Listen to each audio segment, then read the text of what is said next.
worst nightmare realized. A missing woman's body has been found dumped in a vacant lot in a crime-ridden New Jersey neighborhood. But tonight, the big question is, what happened to Jenna Lord?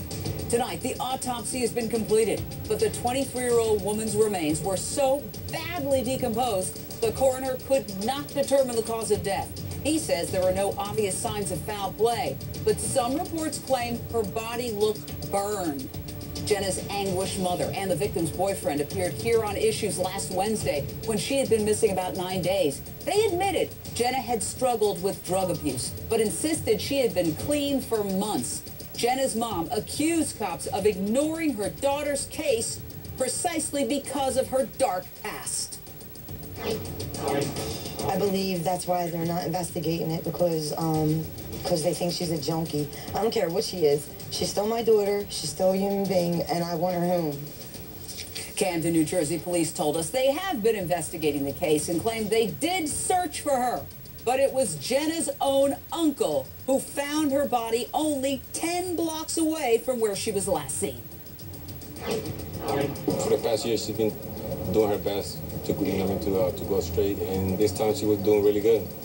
And it just so happened the tragedy struck at the wrong time. Jenna disappeared the morning of July 5th. She took a train from Camden, New Jersey to Philadelphia and then took a train back to Camden. Why? Police say she was last seen on tape walking away with 2 men. Are these mystery men the key to this case? Give me a call, 1-877-JVN-SAYS. That's 1-877-586-7297. Straight out to my fantastic expert panel. But I want to start with Philadelphia radio talk show host Dom Giordano from WPHT. Dom, what's your reaction to claims that cops were slow to react because of Jenna's drug history? Well, I think if I were in the family's shoes, I'd probably come up with that perception. Looking at it objectively where I am, I realize what type of place Camden, your viewers should know, is. And it's a very, very difficult environment. But the Camden police have not exactly been shining in the past. This is the same police department who had 2 little boys trapped in the trunk of a car in the backyard of the house of the parents a few years back that made national news. Didn't think to look in the trunk of the car. The boy suffocated and died. So you know how police departments fall into this sort of thing of we're overwhelmed? I think that's what happens in Camden. And sadly, if you don't have overwhelming media push, you're only going to get a perfunctory sort of search. Well, that's a damning indictment, but I know what you're talking about. It's one of the most crime-ridden cities in America. And Exactly. at a certain point, there were too many cases for the number of people in the police department. Nevertheless, it shouldn't be determined by whether or not somebody has a drug history.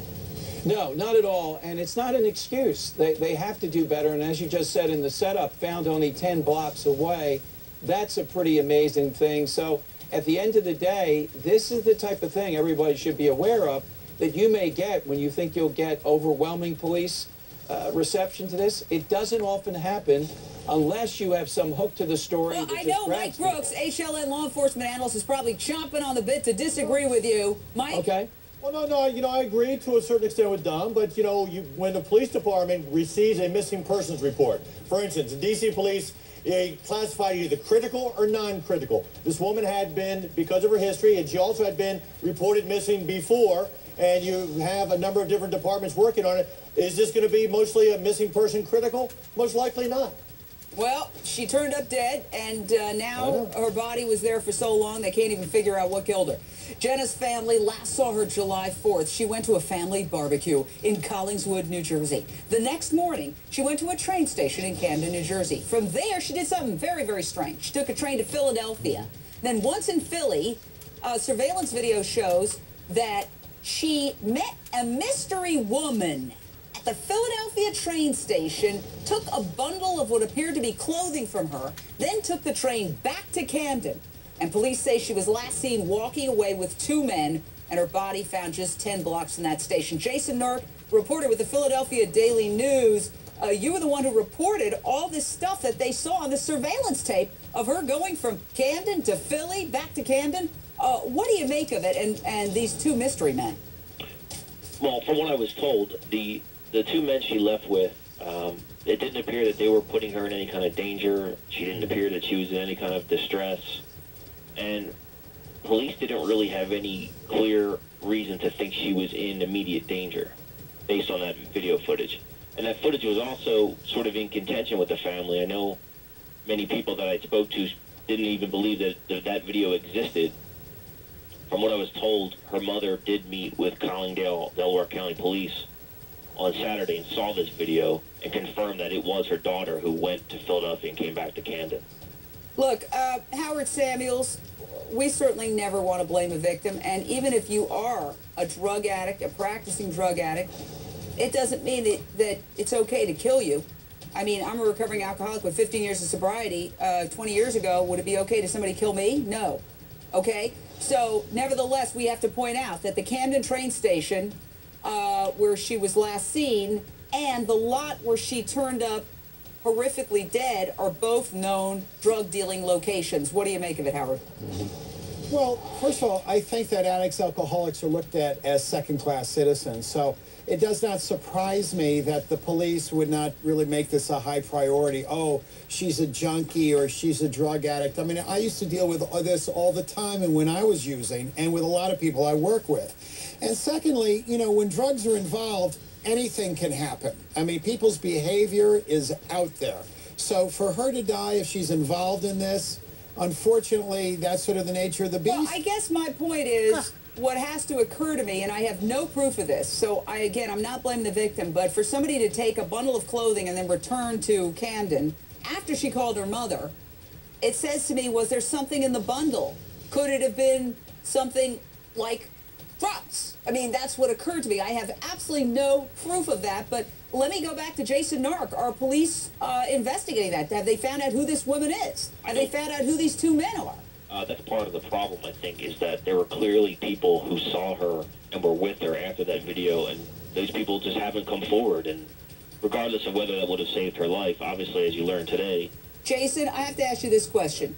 There were reports in your article that a strange man said he had been with Jenna Lord and pointed the family members and the searchers in the direction of where the body was found and then ran off. Tell us about that. Yeah, well, that was told to me by a man who had gone to the search.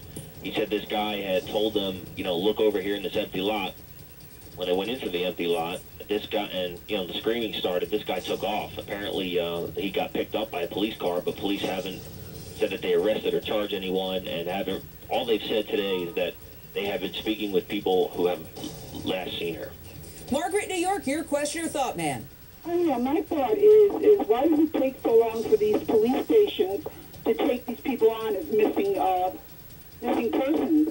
My sister disappeared in 1983. It took me 19 years to get her declared as a missing person.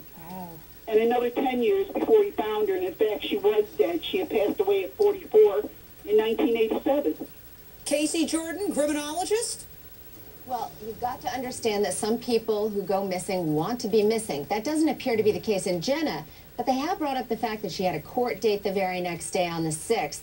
And if somebody wants to skip town, very often they do it the day before court. It didn't fit with the family, but you're right. Her behavior, going to Philly, coming back with a bundle of clothes, which as far as what I've read, they never found the bundle that she was seen in the camera with, and she was wearing the same clothes she disappeared in. So there's no evidence of foul play, and there's not even evidence of homicide. She could have died of an overdose or natural causes. And we she just could don't know. And she could have suffered a horrific death and a violent, brutal death, but her body was laying there 10 blocks away for so long that now they can't figure out that that happened. So more on this tragic Jenna Lord case in just a moment. We're taking more.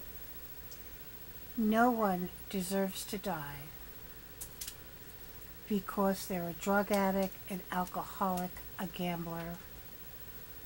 They led a sleazy life. No one deserves to die by the hands of someone else. And I guess I'm putting that out there as a warning, because I've had a few comments on my channel stating that it was a good thing that Jenna was killed. She was a piece of trash. She wasn't worth anything. So if anybody wants to post that under this video, I will block you, because I'm tired of those comments. This is a human being who has a child who loved his mother.